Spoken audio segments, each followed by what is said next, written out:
আমার টুইটার, যেটাকে এখন এক্স বলা হয়, এই অ্যাকাউন্ট হ্যাক করে অত্যন্ত বাজে, অরুচিকর, কুরুচিপূর্ণ মাদেরকে নিয়ে একটা বক্তব্য দিয়ে দিছে আমারটা হ্যাক করে।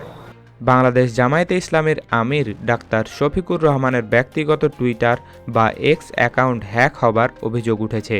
দলটির দাবি এটি কোনো বিচ্ছিন্ন ঘটনা নয়, এর পেছনে বিশেষ করে একটি দল জড়িত বলে দাবি করেছেন জামায়াতের মিডিয়া বিভাগের প্রধান।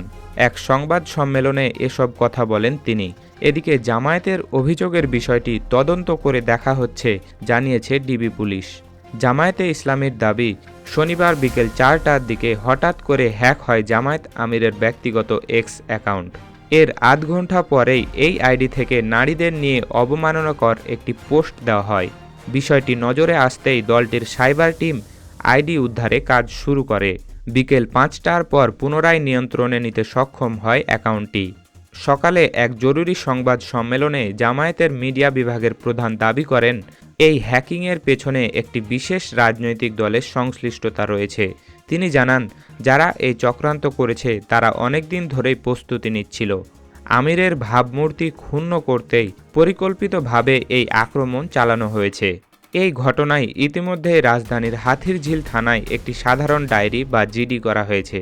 বিতর্কিত পোস্টটি দ্রুত সরিয়ে ফেলা হলেও ততক্ষণে সেটির স্ক্রিনশট ব্যবহার করে বিভিন্ন প্ল্যাটফর্মে অপপ্রচার শুরু হয়ে যায়। এদিকে বিষয়টি নিয়ে নড়েচড়ে বসেছে ডিবি পুলিশ।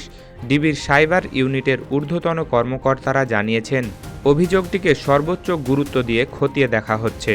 হ্যাকিংয়ের উৎস এবং এর পেছনে থাকা ডিজিটাল ফুটপ্রিন্ট শনাক্ত করার কাজ চলছে।